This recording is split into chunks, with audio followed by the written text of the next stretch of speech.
Edwin Channel.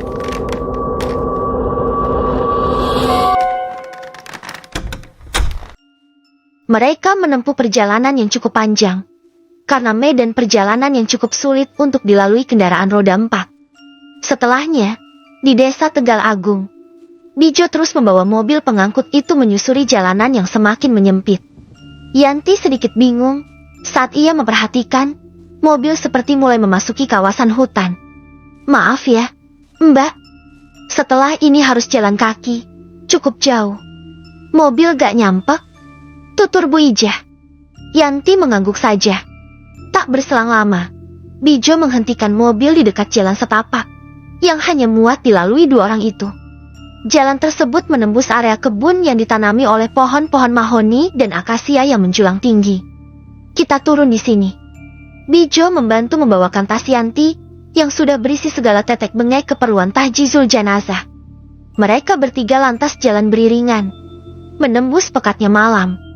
Suara khas serangga hutan menemani perjalanan mereka. Kalau boleh tahu, yang jaga jenazah di rumah, siapa Bu? Tanya Yanti, memecah keheningan. Ada Mbah Kung Barjo dan Nyai Sulasi.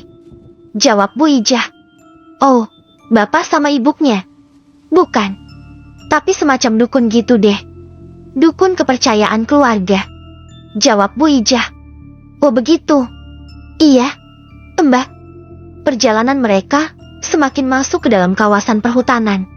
Yanti sedikit heran sebenarnya. Ia menerka-nerka seperti apa bentuk bangunan rumah majikan Bu Ijah ini.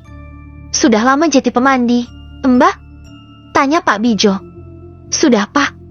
Dulu awalnya cuma ngikut simbok saja. Sekarang sudah bisa mandiri. Jawab Yanti. Sesekali ia harus berpegangan pada batang pepohonan atau memijak akar-akar besar yang mencuat dari tanah. Medan perjalanan cukup terjal. Masih jauh, Bu? Tanya Yanti yang mulai jenuh dengan perjalanannya.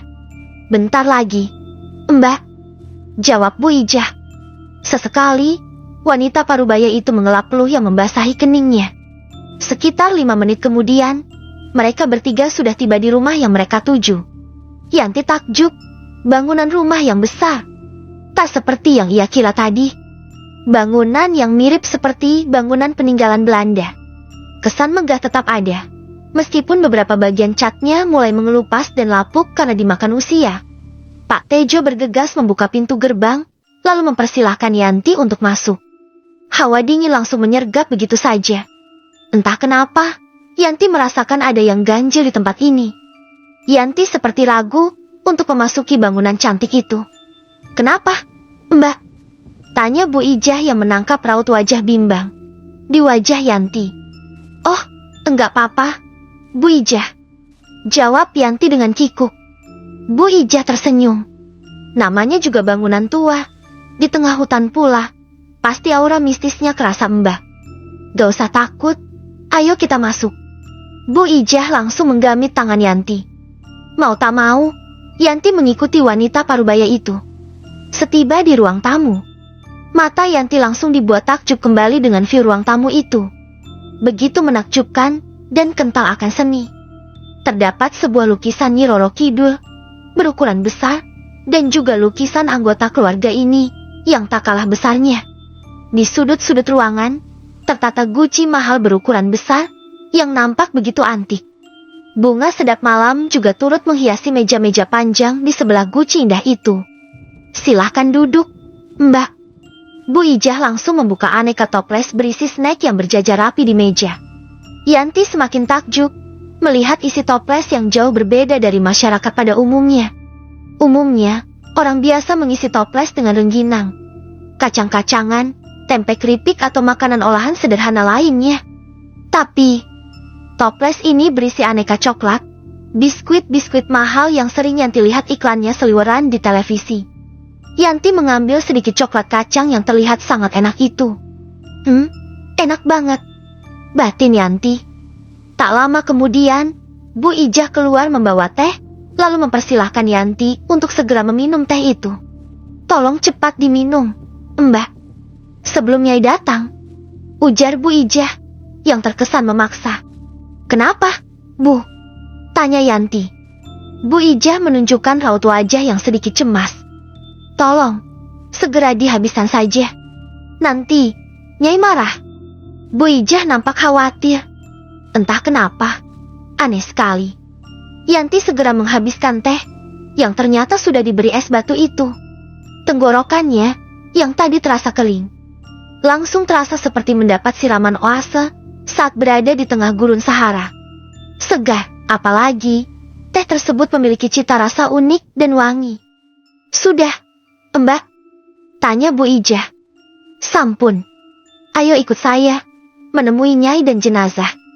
Yanti mengangguk, lalu mengikuti langkah Bu Ijah, memasuki ruang tengah yang benar-benar luas. Subhanallah, kayak lapangan sepak bola. Batin Yanti takjub. Di sana, sudah ada 2 orang tua yang duduk di samping jasad yang sudah terbujur kaku. Keduanya nampak begitu bersahaja, berpenampilan sederhana, tapi nampak begitu elegan. Sang wanita tua, yang tak lain dan tak bukan adalah Nyai Sulasi, menyunggingkan senyum ke arah Yanti. Enduk Cahayu, Westeko. Wanita itu menyambut uluran tangan Yanti, lalu mengusap rambut Yanti dengan lembut. Injih Nyai, jawab Yanti penuh hormat. Lalu Yanti beralih menyalami pria tua di samping Nyai Sulasi. Pria tua itu, yang ternyata adalah Ki Barja, menyambut hangat uluran tangan Yanti. Kamu lihat mayat ini, titah Ki Barja. Yanti mengalihkan pandangan matanya ke arah mayit yang sudah ditutup kain jarit. Dia sudah kuanggap seperti putriku sendiri, ujar Ki Barja. Yanti mengangguk. Sekarang, tolong enduk Yanti urus mayit Lasmi. Tapi ada satu hal yang harus kamu perhatikan. Apa itu, Ki?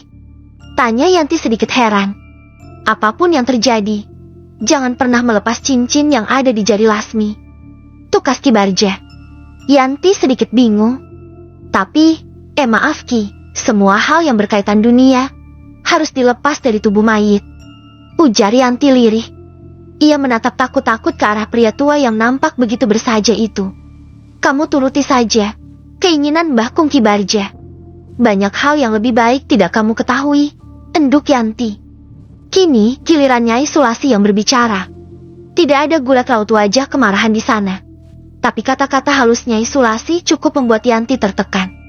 Enggih, Nyai. Akhirnya, hanya kata itu yang bisa terucap.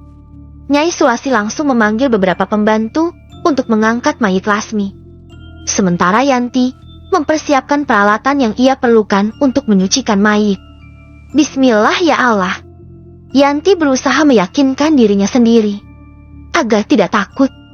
Yanti menyusul para pembantu yang menggotong mayit tadi ke sebuah bilik kecil yang dikhususkan untuk memandikan jenazah. Maaf, tapi sebaiknya jenazah dipeng. Tidak perlu. Kamu, tolong mandikan, potong Ki Barja. Lagi-lagi, Yanti hanya bisa mengangguk patuh. Dengan berat, ia melangkahkan kakinya memasuki bilik. Sekarang, hanya tinggal Yanti dan mayit Lasmi yang berada di bilik kecil itu. Klek. Yanti meneguk saliva dengan kasar. Sudah bertahun-tahun, dia kerap melakoni profesi ini sendirian, tanpa bantuan Mbok Darsi. Tapi, baru kali ini, Yanti merasa takut dan merinding. Bismillah, bismillah, aku pasti bisa. Yanti memantapkan hati. Yanti mulai menggunakan sarung tangan latex bersih, lalu dengan perlahan, ia menyibak sedikit demi sedikit kain jarik yang menutup mayit Laksmi. Saat bagian wajah terbuka, Laksmi langsung beringsut mundur. Mulutnya memekik perlahan. Astagfirullah. Yanti terkejut saat melihat mayat Lasmi dalam kondisi mata melotot dan mulut tersenyum lebar. Setelah menetralkan ketakutannya selama beberapa saat, Yanti merapalkan doa-doa perlahan, lalu mengusap wajah mayit Lasmi dengan perlahan. Nyuwun sewu, amitnya. Yanti seakan meminta izin pada sang mayit. Tapi, berkali-kali ia mengusap wajah Lasmi, tak ada perubahan sama sekali dari mayit perempuan setengah baya itu. Yanti keluar sejenak untuk memberitahukan perihal kondisi mayit pada anggota keluarga. Tapi, saat Yanti keluar dari bilik, di luar sama sekali sudah tidak ada orang. Bu Ijah. Yanti melangkah mendekati rumah megah itu. Aneh, Padahal seharusnya semua orang ada di sini. Monolog Yanti dalam hati. Hei, kenapa kamu keluar? Teriak seseorang dari arah balkon. Ternyata, Ki Barja. Raut wajahnya nampak tak bersahabat. Jangan keluar. Selesaikan dulu kewajiban kamu. Pekik Ki Barja. Tapi, Anuki. Sudah. Jangan banyak membantah. Cepat mandikan Lasmi. Teriaknya lagi, membuat Yanti setengah dongkol. Saat Yanti berbalik arah, ia melihat seorang gadis tiba-tiba berdiri di samping pintu bilik itu. Kakakmu? Siapa? Tanya Yanti dengan suara terbata. Gadis itu tersenyum. Saya Rahayu. Senang bertemu denganmu. Yanti? Yanti menatap gadis itu bingung. Kamu tahu namaku? Tanya Yanti. Tentu. Kamu pemandi jenazah pilihan dari desa Sumberwangi. Tentu baumu juga wangi. Ujar gadis itu, membuat Yanti bergidik. Yang kamu mandikan, itu ibuku. Tolong lepaskan cincin yang melingkar di jemari ibu. Hanya kamu yang bisa melakukannya. Ujar gadis itu mengibah. Aku? Ken, kenapa harus aku? Yanti semakin bingung.